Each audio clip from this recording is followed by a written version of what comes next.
Welcome into another edition of the Talking Fantasy Baseball podcast. My name is Eric Henriksen alongside Josh Day, back with our full-length episode for the week after the debut of the Midweek Minutes episode this past Wednesday. Before we get started, a quick reminder that we are coming to you now twice each week with our regular episode and the Midweek Minutes. On today's show, we've got strategies for exploring trades this early in the season, and we're going to break down more interesting players in the insanity that is fantasy baseball in April. But Josh, before we jump into those trade strategies, I wanted to quickly mention, as I did on the Midweek Minutes earlier this week, that Matt Shaw, the prospect for the Cubs who made the team out of spring training, starting third baseman, was demoted to AAA Iowa from the Cubs.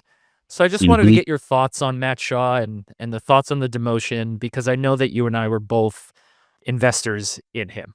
Yeah, I mean, I think it was very exciting that the Cubs were confident in making him a part of the opening day roster, and everybody loves a high-end prospect to see what they're going to do, or that and are they going to take off right away? So I think everyone had a lot of anticipation around him. The Cubs are a hot team right now. Is he going to be a part of that?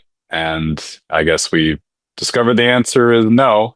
He seemed pretty overmatched, I'd say. Like, just looking at his numbers, he just was not really impacting the ball in a meaningful way. And he just wasn't really giving you a whole lot to go on. He wasn't even really stealing any bases.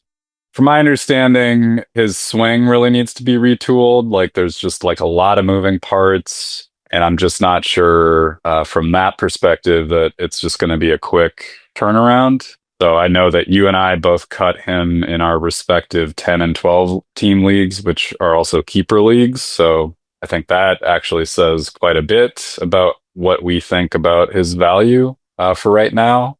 And I think it's probably better to chase other prospects if Roman Anthony is still for some reason available. If Roman Anthony is available, stop listening, go pick him up, and then come back and keep listening, because there's no way that guy should be available in your league. And I also think we were kind of chatting about this offline, which is what type of prospect actually matters for our shallowish league, non-traditional dynasty purposes. I'm trying to see what, Fangraphs has like the future value ratings. The highest values I've seen are like 70 grade. And that was, in years past, that was Corbin Carroll, I believe Jackson Holiday. I know he hasn't quite blossomed into his full potential yet, but 21 years old, so yeah. he's super advanced for his age. But give Jackson Holiday time. The contact has gotten way better this year, so but anyway, future value on Matt Shaw, 55 on Fangraphs, Yeah. which is like slightly above average. 50 is average. As I'm playing and focusing more on prospects over time, I'm really starting to think about that number and what that means for like how that translates to our shallowish game, and like what should we really be like chasing after. And I'm kind of wondering if like anything below 60 is a little, not like don't pay attention to it, but it's just like temper expectations. Again, Matt Shaw with a future value of 55. He did hit one home run, but you can actually go back and find that highlight online. And he looks like he needed to put his entire body behind the swing. It's a violent swing, like you talked about. He's gonna probably need to get that retooled. Look, he hit 172 in his 68 plate appearances, while the strikeout rate isn't insane at 26.5%, and the walk rate is really good at near 15%. You're talking about a guy whose average exit velocity was 82.7. Yeah. That is atrocious, and he just looked, like you said, overmatched. And he even said, I think, that he worked this offseason to speed up his bat, which I find pretty interesting because he was in the 11th percentile in bat speed anyway. So I'm not sure that worked. And it clearly didn't work for putting the ball in play. But yeah, an unfortunate demotion for Matt Shaw. But hey, He clearly was not ready. No. All right, so Josh, let's jump into talking about strategies for exploring trades early in the season. Again, like this is the third week. You're looking at your team, you think you have an evaluation of it, and one way to improve is to make trades. Yep. Are you looking to make trades now? Well, actually, yeah, I made a trade in our 10-team league. Yes, you did. I think kind of right off the rip. Yeah. I drafted Roki Sasaki, and I really wasn't liking what I was seeing. My team in our small 10-team league, it feels like a win now team. Yes, for sure. I really got kind of spooked about just the inconsistency of Sasaki's talent and also what I was reading about the Dodgers and how they view him. Like apparently they signed him with the feeling that they don't need him. That they've I think I get what you're saying. it doesn't make sense. Like Yeah. this is like, but they have so much pitching depth that they don't have any sort of pressure to feel the need for him to succeed right away. Like they Right. have the luxury for him to develop either in the majors or in the minors. So my fear with that is like, well, I don't know that as a fantasy manager that I have that luxury. Given all of that, I got spooked, and I felt like I need to move this. So what I did is I hoped for a decent outing of Sasaki, and then I went and just looked at other managers' rosters, and I tried to find a match. When I try and make trades, I don't really like making scattershot offers, like where I just like, I'm going to throw this at anybody without considering other people's needs. So I think the best way to do that is either just go team by team and do your own analysis of like, okay, well, this manager clearly doesn't have a good third baseman, or they have an injury that they're dealing with.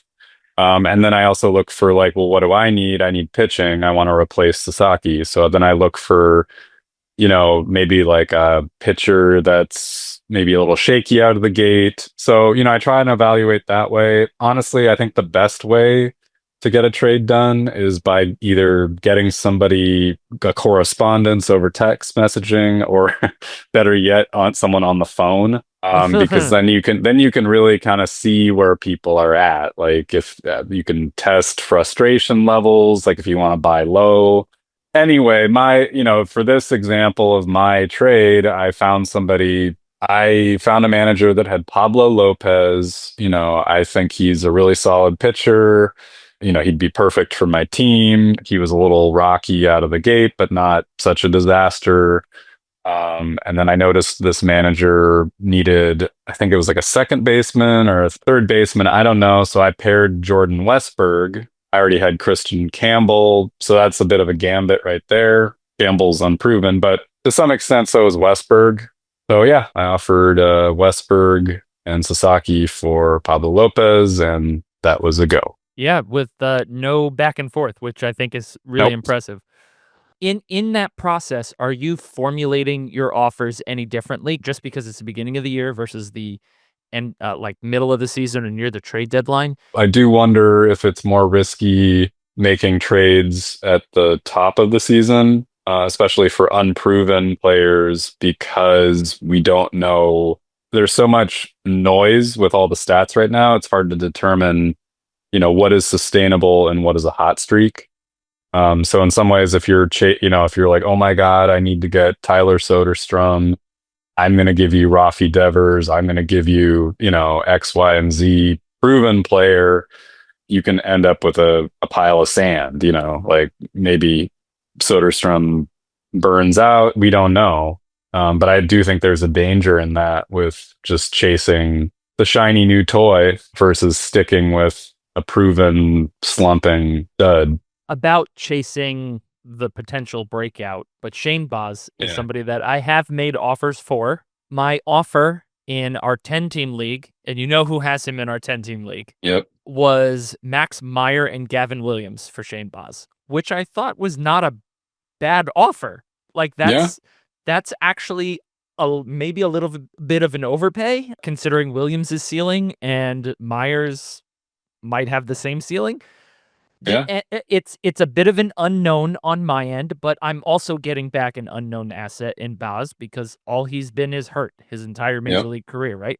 So I thought that was a pretty good offer. And the counter that I got, it was Baz and Matt McLain for Ellie De La Cruz. Oh, come on. Right. And my literal response, and I will read the text message, was, come on now, you're way, a lot of A's, way overvaluing Baz, who, again, I can't stress this enough, you got for free because Baz was a free agent that this guy picked up. So it's an automatic profit for him, and it was really annoying to get that kind of counter back. And you know that the manager is not serious when they send something back to you. It's either that or they don't know what they're doing. Yeah. I thought my offer was very fair. I don't think I could make a better offer at this moment without actively hurting my roster. Sure. And so I just kind of left it at that. And if you don't start from a point of like logic, you're never going to be able to make a deal. And you'll always Yeah. get this kind of crap back from people. It's very frustrating. No, I mean, I think, another thing I was thinking about in terms of like early season trades is right now on one of my teams, I have a bunch of stars. I had an unfortunate spate of injuries to like my starting players.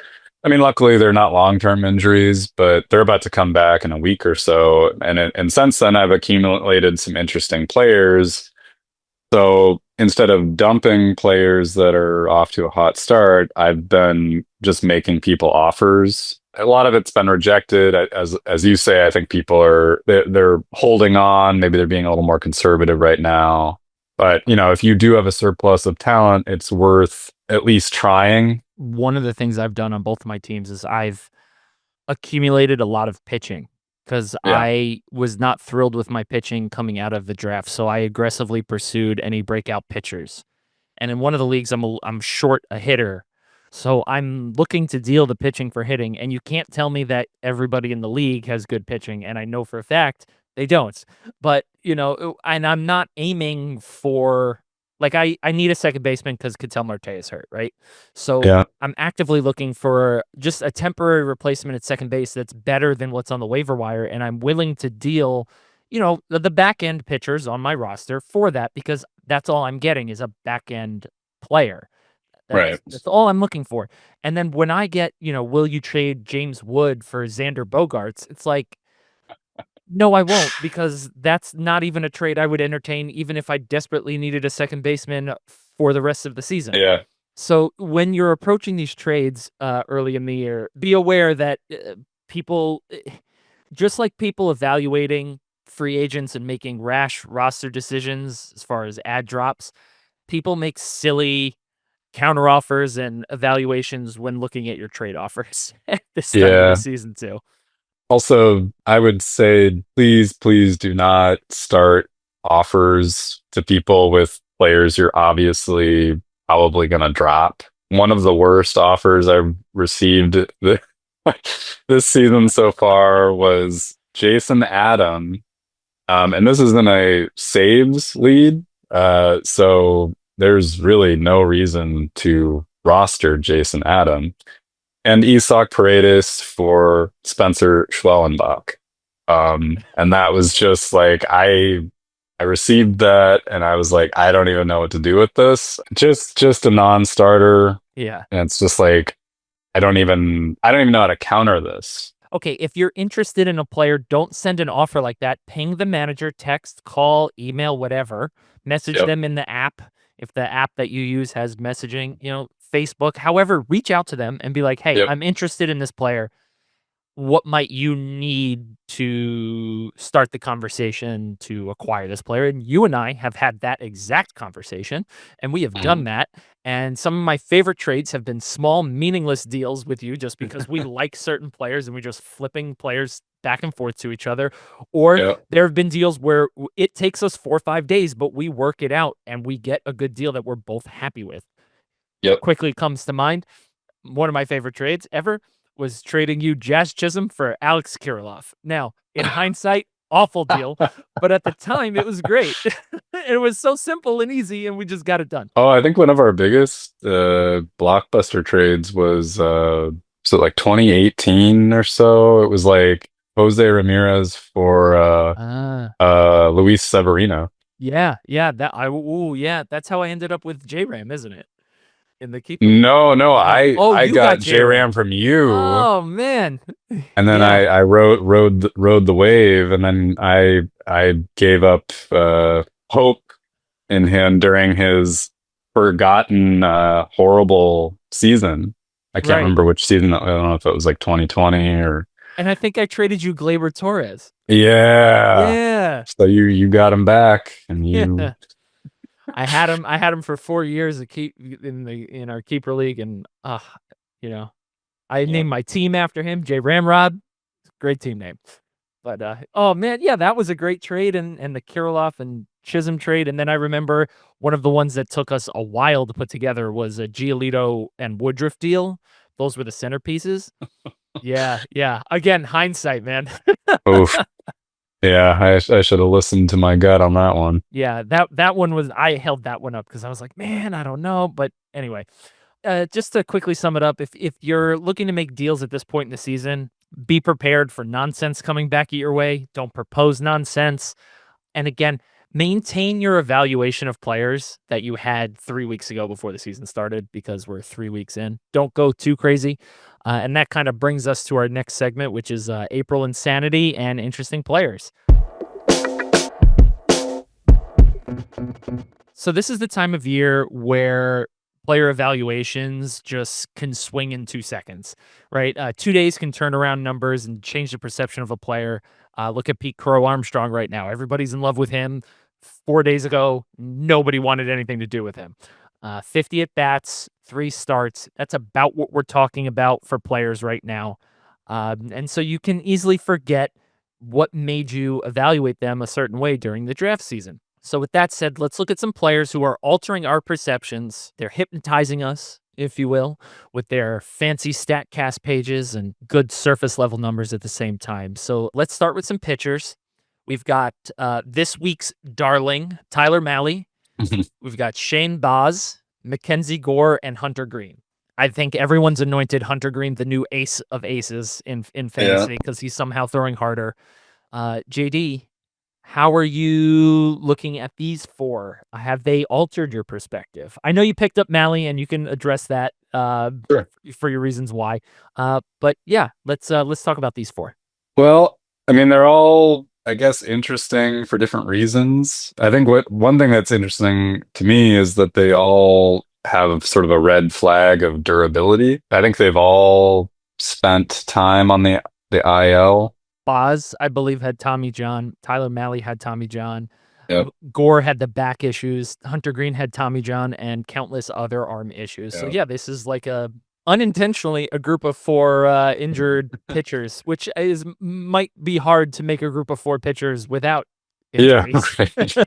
So yeah, I think immediately I would be concerned about long-term durability for anyone in this quartet. I mean, the only pitcher in our leagues that was actionable was Tyler Mahle, and I picked him up mostly because I lost Justin Steele and Pablo Lopez is on the IL, so I need to kind of grab something and see where it goes. I think Mahle has had some good success early on. He's been missing a lot of bats. I'm a little skeptical though, based on how much he's using his fastball and the fact that it's in the low 90s. I'm not sure how sustainable this kind of run will be. I think given what's out there, I gotta roll with it. Yeah, sometimes you just have to do that. You just pick up the hot arm, hot bat out of need and see what happens, and it could be good. That player could be on the wire in 4 days, Never know. He has a microscopic ERA right now. I there's no way that he sustains that. I think he's probably at best gonna be like a high 3s ERA pitcher going forward.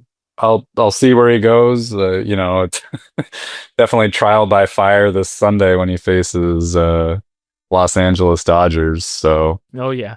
We saw Hunter Green have a great second half last year. Do you think he's taken the next step with this extra velocity, or do you think it's just like a ticking time bomb, and he'll come up with another injury, and that'll be it for Hunter Green for a while? Because I think, if I'm not mistaken, he's never pitched more than 150 innings in a season. 150 and a third last year, and I believe he got shut down because of, you guessed it, an injury. I think if you drafted him, enjoy this for now. Personally, I think we're gonna have probably another injury, just for how hard he throws. He pitches in Great American Small Park, so I just wonder if that's gonna become if he's gonna have some blowups as he's had in the past. I don't know. I guess enjoy it now and see what happens. But I kind of think people that throw that hard as a starter are asking for injury. Again, it's that max effort as long as you can, as hard as you can, and that does lead to injury. We did talk about that, I believe, a couple weeks ago. Yeah. And I know we did mention Mackenzie Gore after his dominant opening day performance. Is he doing anything interesting, or is this just we've seen this run before? Well, oddly enough for Gore, this is kind of who he is. I don't know that he fooled us per se with that big 13 strikeout effort, his first start of the season. But, he's been erratic. That's who he's been. That's who he was last year. He flashes a very high upside, but then he follows it up with a real poor performance. And unfortunately, it's not really matchup dependent. I think he had a great performance against the Dodgers this season, but then he followed it up with a terrible performance against the Marlins. So it's like, how are you supposed to deploy that? Underlying numbers for Gore are actually pretty good, but yeah, he's just one of those players with that. It's like a box of chocolates. You never know what you're going to get when he's on the mound. And then lastly in this group, Shane Baz. Like I said, I've tried to trade for him. He's always had the talent. We have not seen it because he's just been perpetually derailed by injuries. Do you think Baz is breaking out?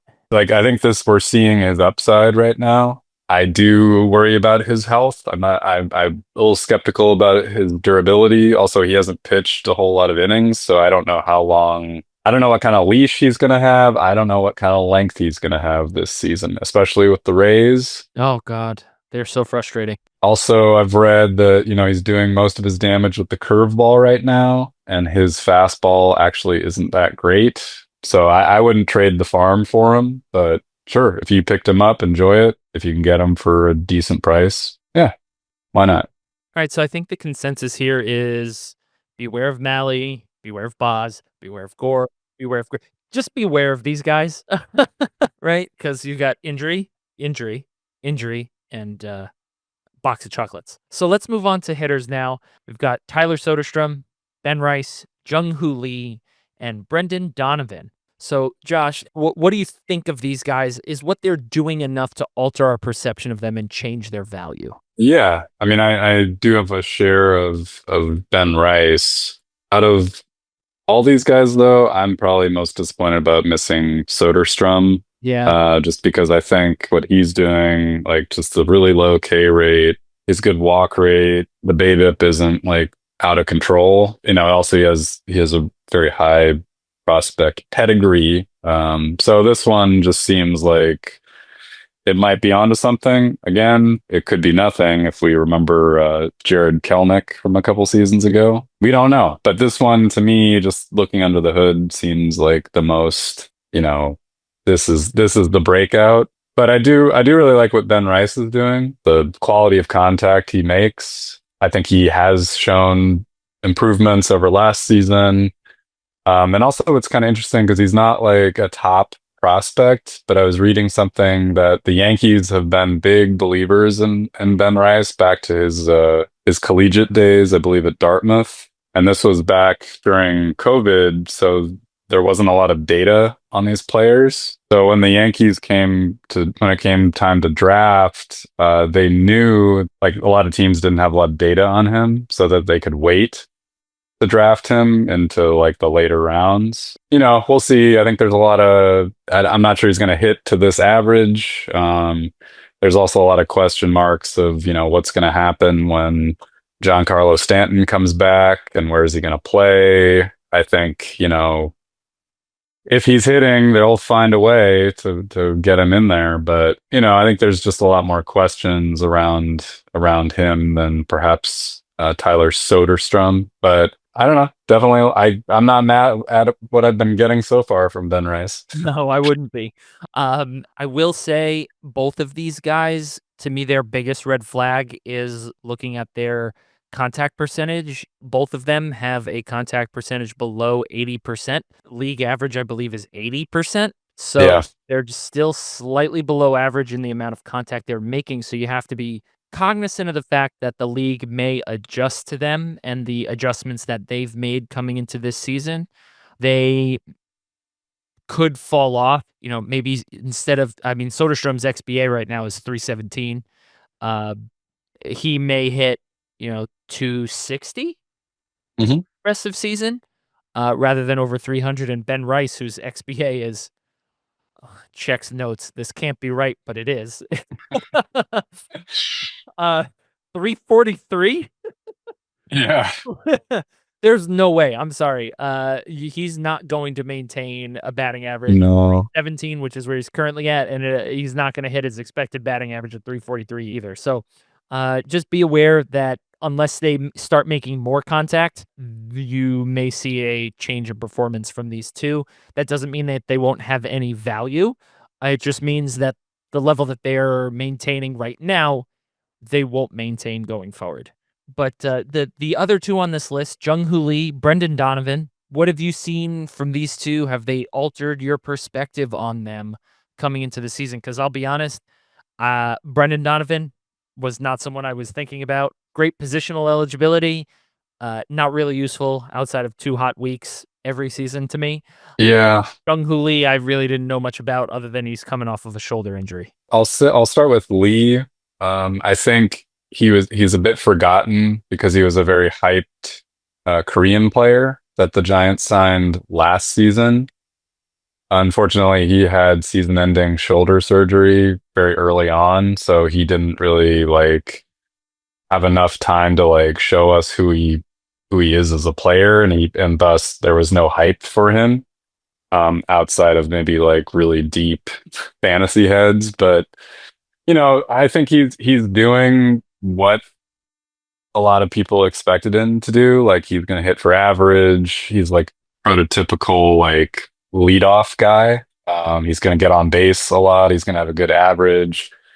He's going to steal bases. Not a lot of power. I think some comps I've heard, which I think are apt, are Stephen Kwan with maybe slightly more power.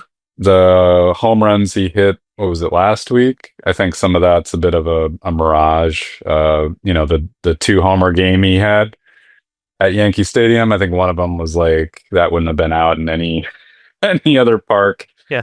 So I think he could be pretty useful as a Stephen Kwan but I think that's going to be dependent on your roster and what you need. So not a bad player to have around.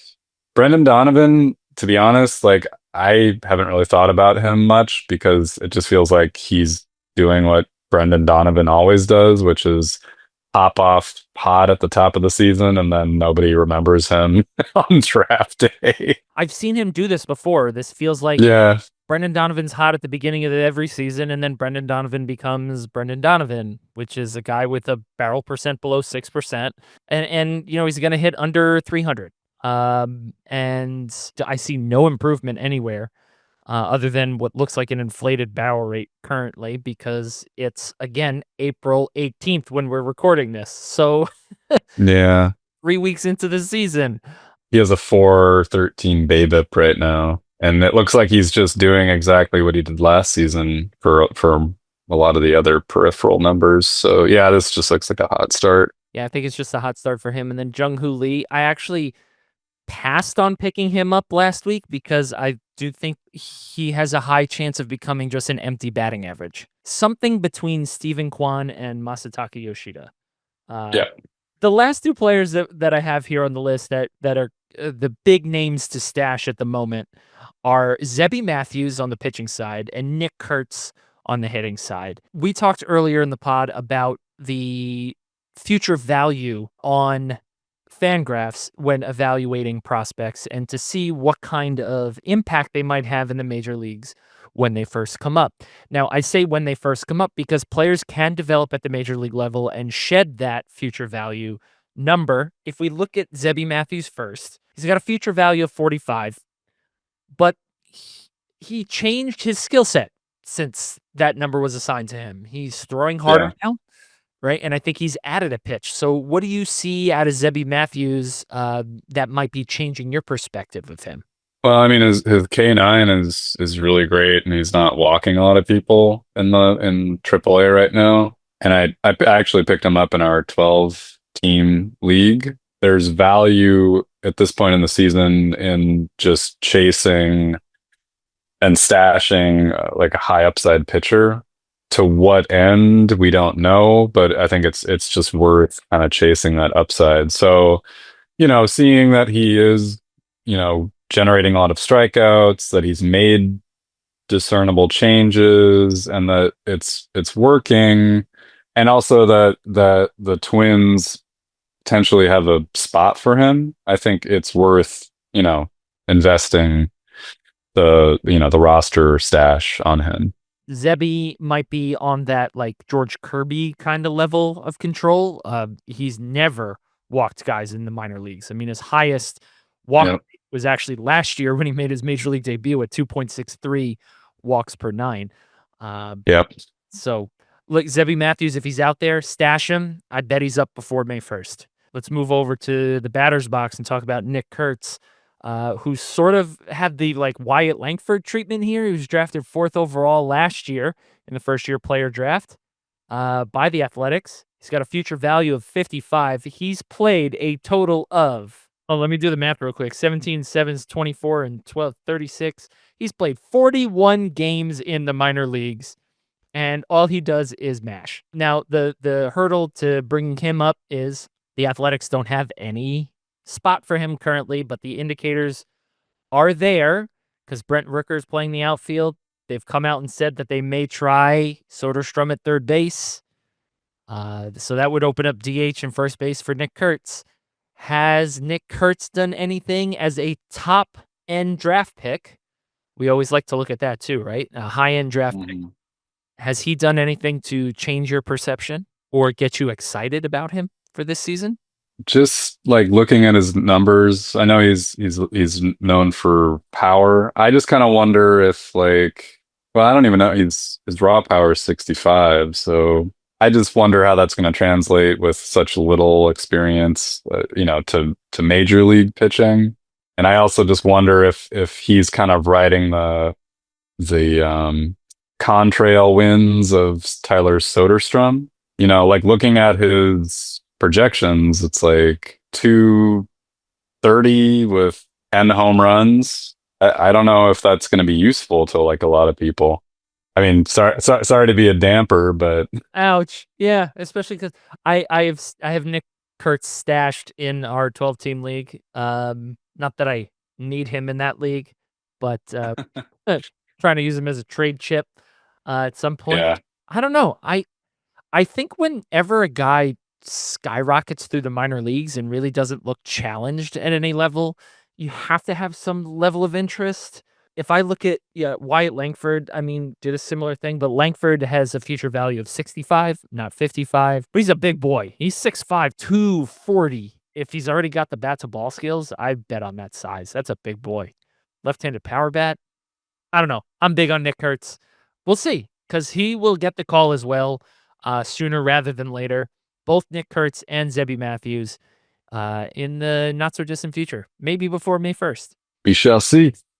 That just about wraps it up. We'll be back Tuesday or Wednesday of next week with another edition of Midweek Minutes to get you caught up on all of the most important news and notes from around the league. And then, of course, we'll have another full-length episode next week, at the end of next week as well, because we are talking fantasy baseball twice a week. To make sure you never miss an episode, please subscribe. We're available on all major podcast platforms. Give us a like, 5-star rating, a kind review. We will read them all. And if there's anything you want us to talk about, drop us a message. For Josh, I'm Eric, saying see you next week. See ya.